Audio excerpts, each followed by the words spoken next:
a chance to really come through. I mean, to channel and see what's going on inside them.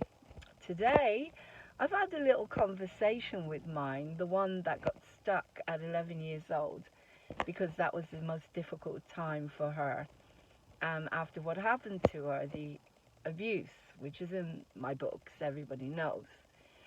And she said to me, Daddy doesn't love me. Daddy never loved me. Daddy doesn't love me.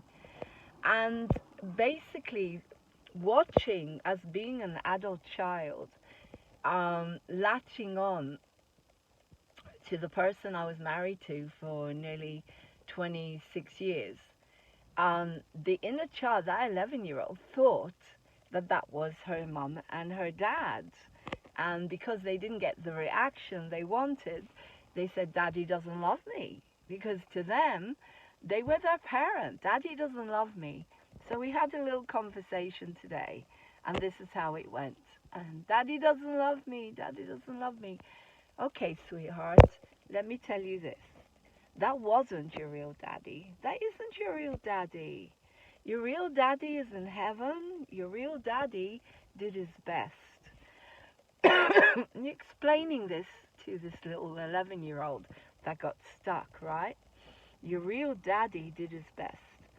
He was an orphan.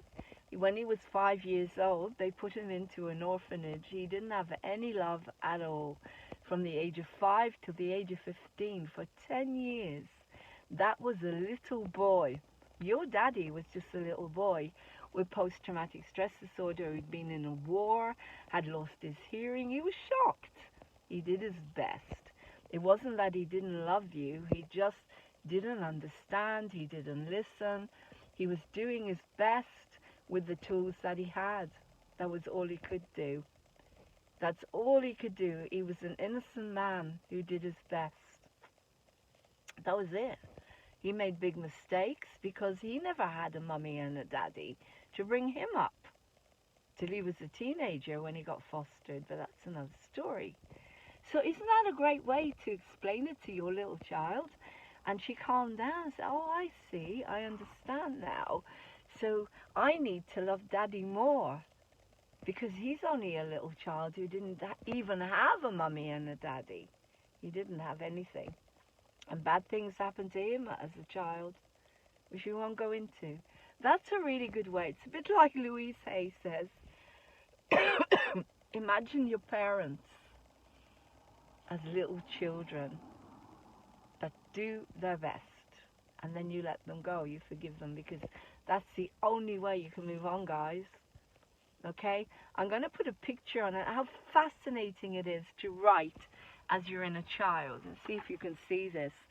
As I wrote as this little girl, my writing started to change completely. Look how different it became. Look, it changed.